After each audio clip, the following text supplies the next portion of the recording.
bolela gantši ke go kgopela marobalo. So basically what it means is that, you know, the more you say goodbye, the more you're asking to sleep over.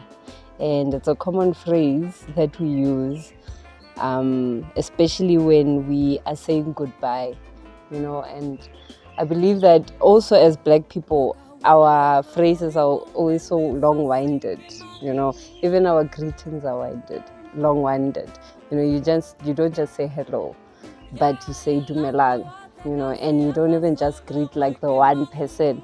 You greet like the person and the inner person and the person behind them, you know. So even with our goodbyes, they're always, you know, saying, you know, and then, but this phrase basically it's something that we are currently, you know, it's something new. And it's not a idiom or a proverb, yeah, but we do use it a lot, yeah.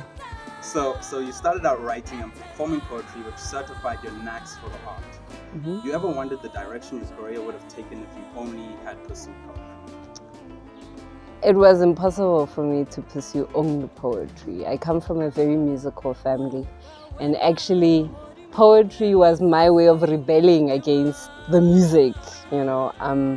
My mother used to say, you know, I can't sing in key, so I'd be like, okay, fine, you know, I'll write stuff. But then it caught up with me while I was trying to write a song and then give it to people to sing it, you see. So now I have to now teach them the song, you see. So that's how it was. I can't imagine, you know, only doing poetry. Poetry for me works hand in hand with the music. Yeah. Okay, awesome. Thank you. So you've developed your own unique sound by incorporating unusual combinations of instruments in your performances, such as a guitar with a bassoon, marimba, violin, and percussions, upright bass, and more. What motivates you to explore all these unusual combinations? Yeah, just the quality of the sound, how the sound changes, you know, especially with the music that I do, how the palette changes or the colors change, you know, every time when you incorporate a different instrument. I was fortunate enough to be exposed to, you know, players and all these instruments and to work with them in an ensemble. So, man, it is a journey for me that I always love taking, you know, when I incorporate different instruments into my music. Mm-hmm. Thank you. So how would you say Tswane has influenced your sound? Hey, it's not Tswane, it's Sepedi. Yeah. No, I mean the city of Tswane, sorry. Oh, you mean, Tswane. Yeah. Okay. You know, that's a good question. Because in Tswane, I believe that, you know, people, they would say, no, you have to have like where you come from, or you have to have like where you originate from, you know. And with us, we were born in Tswane. We were born in Pretoria, bred in Pretoria, and we've never known any other home except for Tswane. When people say, no, you know, Rena, we remain here, it's our home. And there was a phrase that was coined by a poet, you know, and he would say that Tswane rea Tswana, you know, meaning it doesn't matter where you're coming from, doesn't matter from which culture you're coming from, but when you land here, we are all the same, you see. So, it has influenced the way I speak. I don't speak pure Northern Sotho, Sepedi, you know, and also the language, it's got its own vibe, it's got its own rhythm.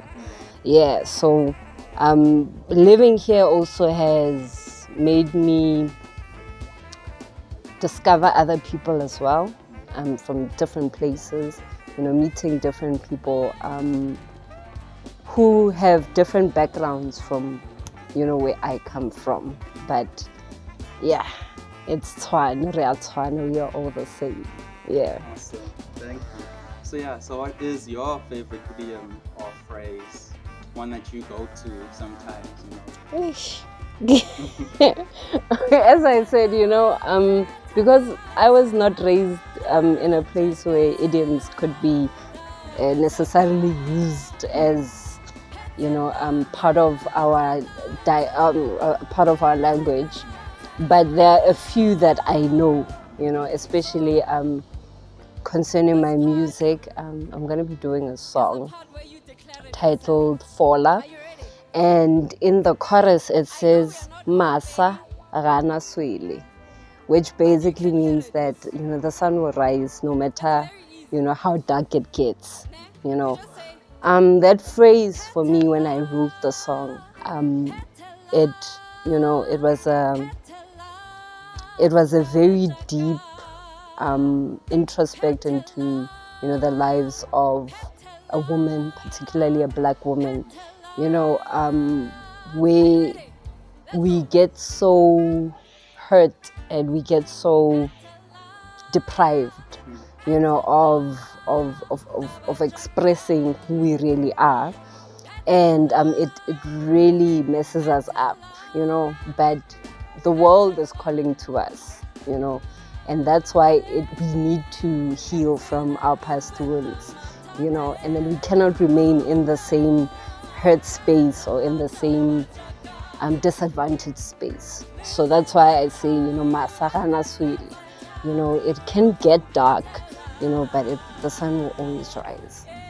Yeah. Awesome, beautiful. Thank you so For much. sure. Thank you. Yeah, thank you so much.